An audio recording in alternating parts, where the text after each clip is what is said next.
hati dan pikiran saudara di dalam Kristus Yesus Tuhan kita. Amin. Shalom. Selamat hari Minggu untuk kita semua. Bapak Ibu, saudara-saudara yang dikasihi Tuhan kita Yesus Kristus, firman Tuhan pada hari ini, pada hari Minggu ke-19 setelah Trinitatis, tertulis dari kitab Ayub 42 ayat 7 sampai dengan ayat 17. Ayub 42 ayat 7 sampai dengan ayat 17. Demikianlah firman Tuhan, saya akan membacakan untuk kita semua. Setelah Tuhan mengucapkan firman itu kepada Ayub, maka firman Tuhan kepada Elifas orang Teman, murkaku menyala terhadap engkau dan terhadap kedua sahabatmu, karena kamu tidak berkata benar tentang aku seperti hambaku Ayub.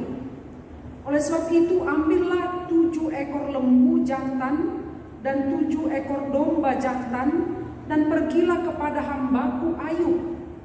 Lalu persembahkanlah semuanya itu sebagai korban bakaran untuk dirimu. Dan baiklah hambaku Ayub meminta doa untuk kamu, karena hanya permintaannya lah yang akan kuterima, supaya aku tidak melakukan aniaya terhadap kamu, sebab kamu tidak berkata benar tentang aku seperti hambaku Ayub. Maka pergilah Elifas orang Teman, Bildad orang Suah, dan Jofar orang Naamah. Lalu mereka melakukan seperti apa yang difirmankan Tuhan kepada mereka, dan Tuhan menerima permintaan Ayub. Lalu Tuhan memulihkan keadaan Ayub setelah ia meminta doa untuk sahabat-sahabatnya, dan Tuhan memberikan kepada Ayub 2 kali lipat dari segala kepunyaannya dahulu. Kemudian datanglah kepadanya semua saudaranya laki-laki dan perempuan, dan semua kenalannya yang lama, dan makan bersama-sama dengan dia di rumahnya. Mereka menyatakan turut berduka cita dan menghibur dia oleh karena segala malapetaka yang telah ditimpakan Tuhan kepadanya. Dan mereka masing-masing memberi dia uang 1 pesita dan sebuah cincin emas. Tuhan memberkati Ayub dalam hidupnya, yang selanjutnya lebih daripada dalam hidupnya yang dahulu. Ia mendapat 14.000 ekor kambing domba dan 6.000 unta, 1.000 pasang lembu dan 1.000 ekor keledai betina. Ia juga mendapat 7 orang anak laki-laki dan 3 orang anak perempuan. Dan anak perempuan pertama diberi nama Yemima, yang kedua Kezia, dan yang ketiga Keren Hapuk. Di seluruh negeri tidak terdapat perempuan yang secantik anak-anak Ayub, dan mereka diberi ayahnya milik pusaka di tengah-tengah saudara-saudara laki-laki. Sesudah itu Ayub masih hidup 140 tahun lamanya. Ia melihat anak-anaknya dan cucu-cucunya sampai keturunan keempat. Maka matilah Ayub tua dan lanjut umur. Demikian pembacaan firman Tuhan untuk kita semua. Bapak Ibu, saudara-saudara yang dikasihi Tuhan kita Yesus Kristus, boleh dikatakan kisah Ayub adalah kisah yang terkesan ironis, tragis, dan dramatis. Mengapa saya katakan seperti itu? Di dalam kitab Ayub kita melihat bagaimana seorang yang saleh, bagaimana seorang yang takut akan Tuhan, bagaimana seorang yang begitu percaya kepada Tuhan dan diberkati oleh Tuhan sepanjang hidupnya, harus mengalami malapetaka yang begitu berat, harus mengalami ujian hidup, harus mengalami tantangan ataupun penderitaan hidup. Kitab Ayub menyajikan pergumulan manusia sepanjang masa. Dalam menghadapi pergumulan, dalam menghadapi persoalan yang begitu berat, masihkah kita mempercayai Tuhan? Masihkah kita tetap setia? Masihkah kita tetap taat kepada Tuhan walau bertubi-tubi persoalan hidup? Walau begitu banyak ujian datang menghampiri kehidupan kita. Apakah kita tetap memilih setia dan taat percaya kepada Tuhan? Atau sebaliknya kita berpaling dan sesegera mungkin berlari untuk mencari pertolongan dari dunia ini? Tentu setiap orang pernah mengalami atau pasti mengalami pergumulan dalam hidup. Dan pergumulan itu berbeda-beda. Kehilangan harta, kehilangan jabatan, kehilangan posisi yang strategis, kehilangan orang-orang terkasih karena meninggal. Tubuh ditimpa berbagai penyakit, ekonomi yang semakin buruk, terpuruk, bangkrut. Harapan-harapan, doa-doa yang belum kunjung menjadi kenyataan. Belum mendapat jodoh, belum mendapat pekerjaan, dan lain semuanya.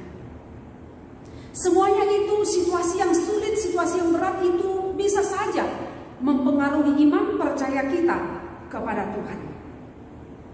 Dan dalam situasi berat seperti itu sering sekali kita merasa, kok Tuhan jahat ya? Kok Tuhan menghukum saya sebegitu beratnya? Kok Tuhan mengizinkan semua ini terjadi dalam kehidupan? Kok Tuhan membiarkan aku berjalan seorang diri menghadapi tantangan, ujian, malapetaka, penderitaan yang begitu berat ini? Akibatnya banyak orang yang menjadi kecewa, banyak orang yang menjadi marah, banyak orang yang menjadi jengkel, bahkan banyak orang yang menyalahkan Tuhan atas situasi hidup yang begitu berat, atas malapetaka yang terjadi dalam kehidupannya. Saudaraku yang dikasihi Tuhan kita Yesus Kristus, kalau kita baca di dalam pasal 1 ayat 1 sampai dengan ayat 5, kita akan melihat di sana seorang Ayub yang saleh, jujur, takut akan Allah, dan selalu menjauhi kejahatan. Ia mendapat 7 anak laki-laki dan 3 anak perempuan. Ia memiliki 7.000 ekor kambing domba, 3.000 ekor unta, 500 pasang lembu, 500 keledai betina, dan budak-budak dalam jumlah yang besar.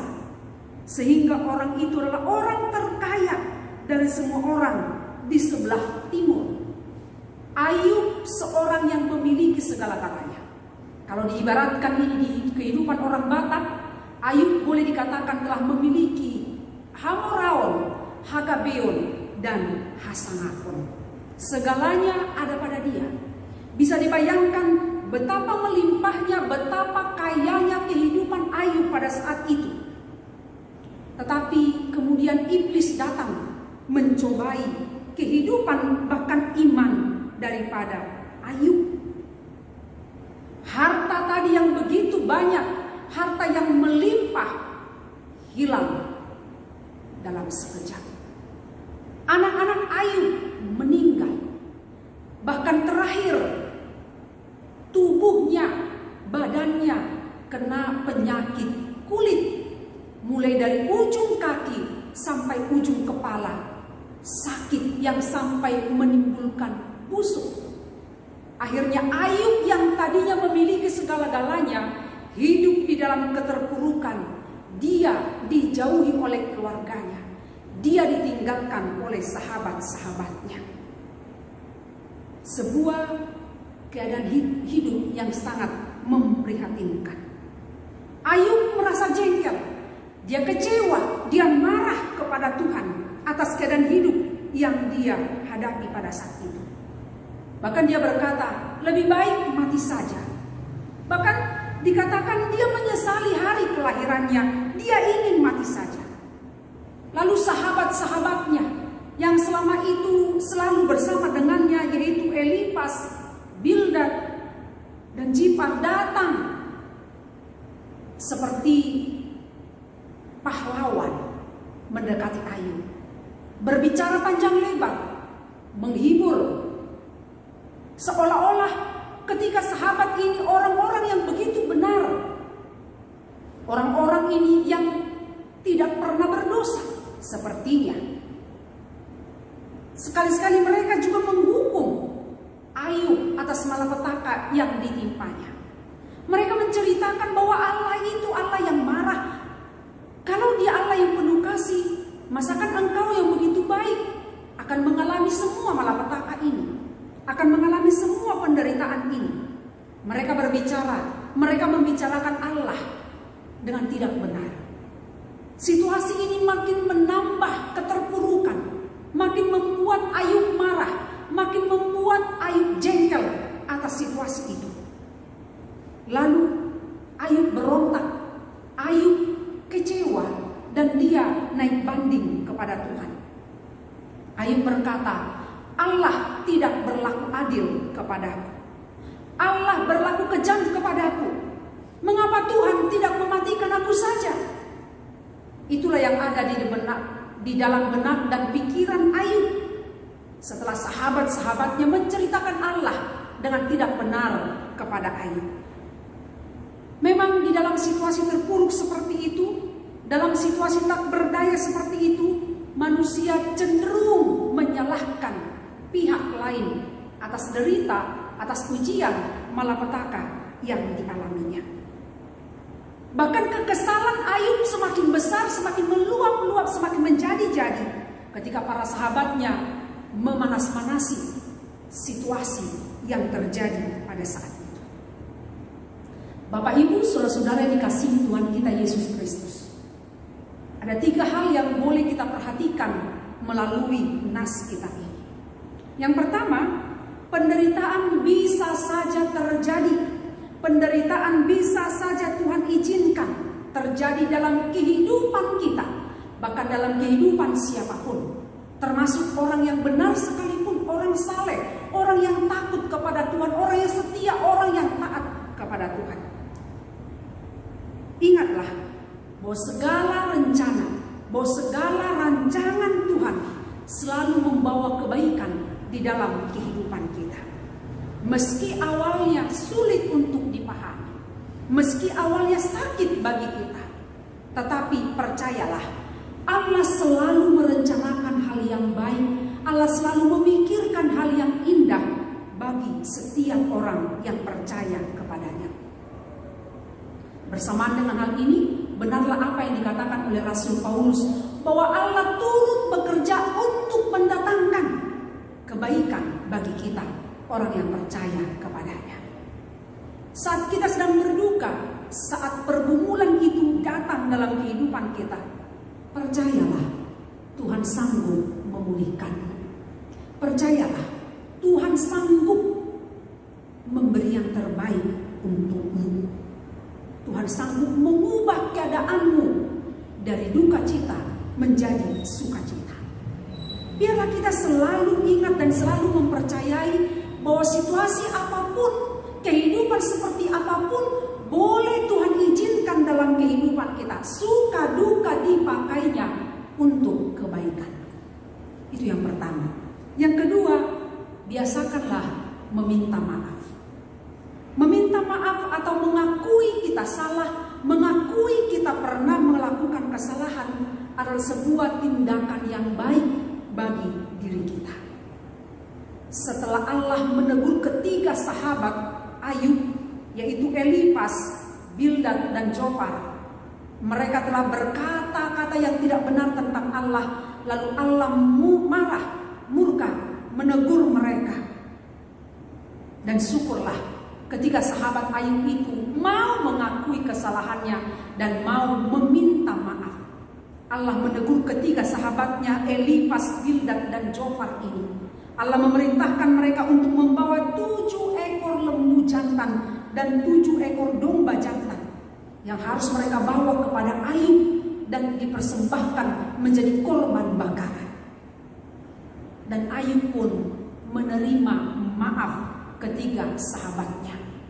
Ketika Ayub memaafkan ketiga sahabatnya ini, Allah pun berkenan atas doa-doa permohonan Ayub. Bapak Ibu saudara-saudara yang terkasih, siapakah kita yang tidak pernah salah?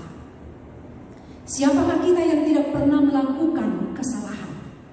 Besar kecil itu persoalan belakangan. Tetapi adakah di antara kita yang tidak pernah bersalah? Sebaik apapun kita hidup di dunia ini, sekuat sebesar apapun iman kita di dunia ini, tentunya kita pernah salah. Tentunya kita pernah berdosa. Maulah mengakui itu kepada saudara kita, teman kita, terlebih kepada Tuhan.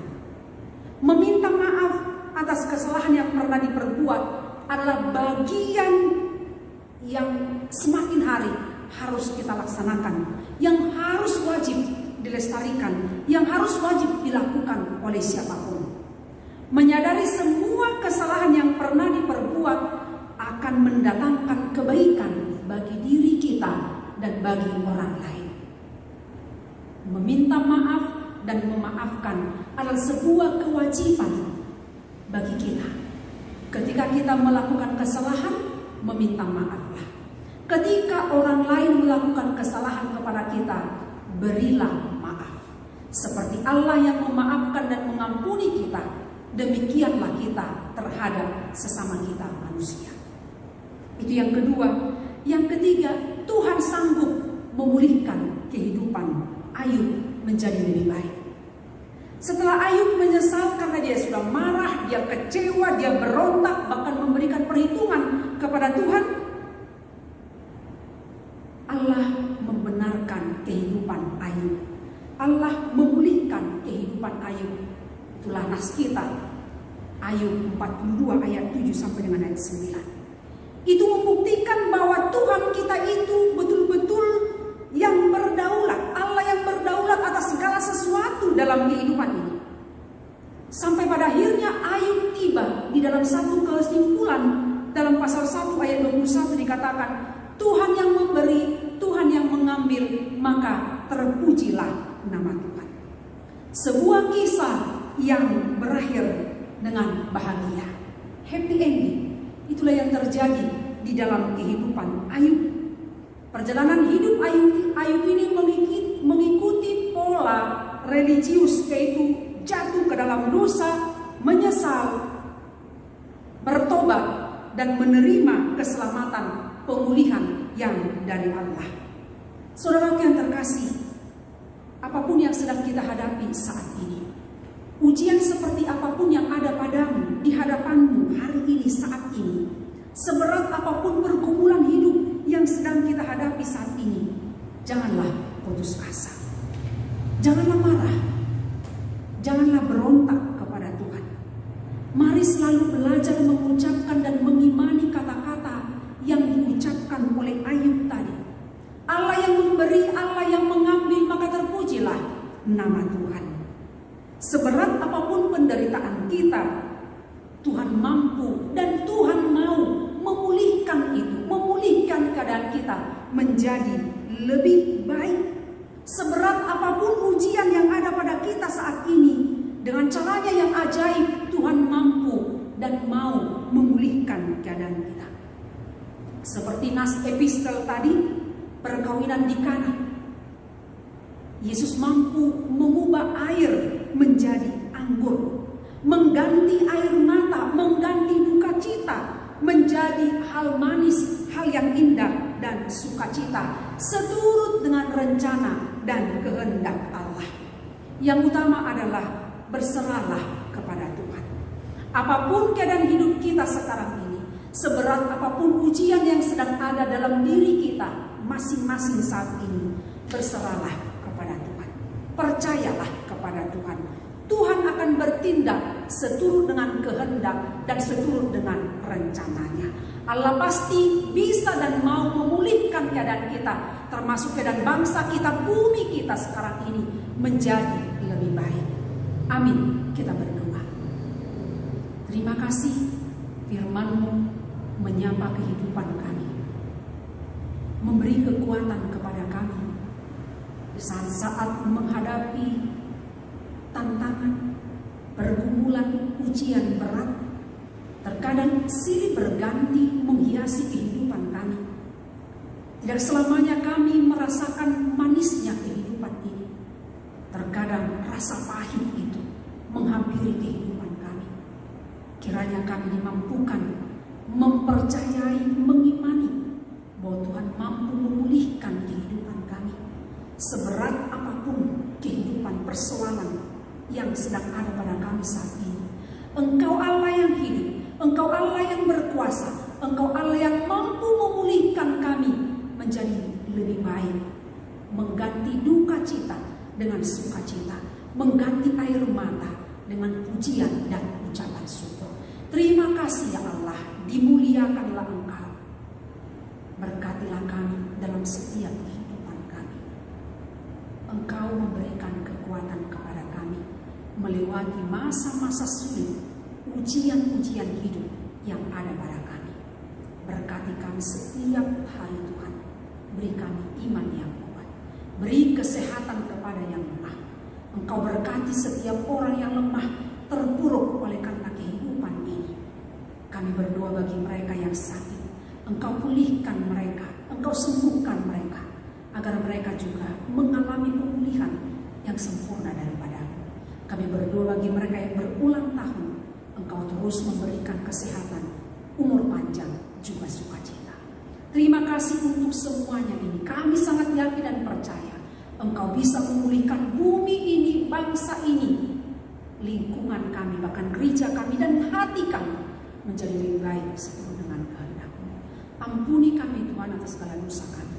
Dalam Kristus Yesus kami berdoa kepada-Mu. Amin. Selamat hari Minggu untuk kita semua. Jangan lupa tetap memakai masker, mencuci tangan, dan menjaga jarak.